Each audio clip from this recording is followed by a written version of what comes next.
ادب ہے، اور ان کا ادب جو ہے ایک میں نے بڑا عجیب سا آج کل ڈفرینس دیکھ رہا ہوں. رسول اللہ صلی اللہ علیہ وسلم کی ناموس کے حوالے سے لوگ کمزور باتیں کرتے ہیں، اور کسی نے حرزہ سرائے کی ادھر توجہ جاتی، انہوں نے اہل بیت فلاں ہستی کے بارے میں کہہ دیا. تو یہ سب برابر ہیں. پاکستان پاک میں سے کسی کی شان کو گستاخی کرے گا تو وہ جہنمی ہے.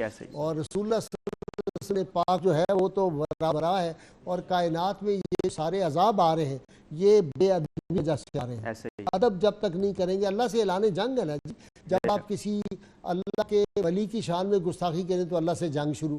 اور جو اللہ کی محبوب ترین کائنات کی محبوب ہستیاں ہیں ان کے بارے میں جب کوئی بات کرے. لیکن ایک بات میں ناظرین کرام کہنا چاہتا ہوں، کوئی پاگل دیوانہ کوئی رذیل شخص اگر بات کر دیتا ہے، خدا کے لیے اس کو اتنا دعائیں نہ. آج کل سوشل میڈیا میں کسی پاگل کے بچے نے بات کر دی ہے، اس کو سوشل میڈیا اتنا زیادہ کرتے ہیں. اس طرح کی بات پھیلانے میں آپ خود بھی گستاخی مرتکب ہو رہے ہیں. خدا کے لیے اس کو نہ بہت زیادہ پھیلایا کریں. اس لوگ پھر کانفرنس شروع کر دیتے، اس بھی احتیاط کرنی چاہیے. کسی نے بات کہہ دی وہ لوگوں تک پہنچی، کسی کو پتہ ہی نہیں. بار بار سیدنا صدیق اکبر فرماتے تھے اگر کوئی گستاخی کا کلمہ ہو تو وہ بھی آگے اس کو پھیلاتا ہے، وہ بھی اس میں اسی شریک ہو جاتا ہے. تو اس سے بھی ہمیں احتراز کرنا چاہیے. قول حکمت سیدنا علی مرتضیٰ شیر خدا ارشاد فرماتے ہیں، لوگ تمہاری شخصیت کا وزن کرتے ہیں، لہٰذا تو اپنی عقل کا وزن علم سے بڑھاؤ.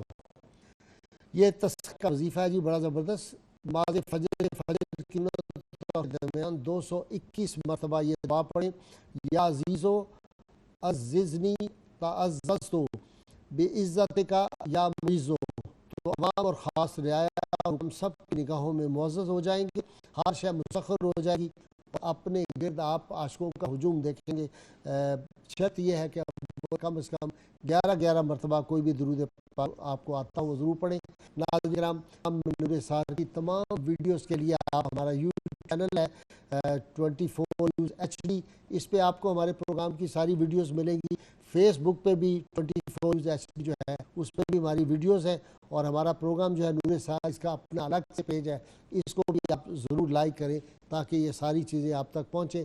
ناظرین، اللہ کریم کی بارگاہ میں دعا ہے اللہ تعالیٰ میں حضور رحمت کونین صلی اللہ علیہ وآلہ وسلم غیر محبت لا محدود وفاداری نصیب فرمائے. اللہ تعالیٰ پاکستان کو نیک دیندار غیرت مند حکمران عطا فرمائے. اللہ کریم دنیا بھر کے مظلوم مسلمانوں کی، کشمیر، فلسطین، ہندوستان، برما کے مظلوم مسلمانوں کی اللہ تعالیٰ مدد فرمائے. فلسطین کو اللہ کریم آزادی عطا فرمائے. حرمین شریفین کا ہمیں تقدس برقرار رکھنے کی توفیق عطا فرمائے، اور دین کے دشمنوں کی سازشوں سے ہمیں محفوظ فرمائے. نعرے کے لیے تیار ہو جائے. پاکستان کا مطلب تھا لا الہ الا اللہ محمد رسول اللہ صلی اللہ علیہ وآلہ وسلم.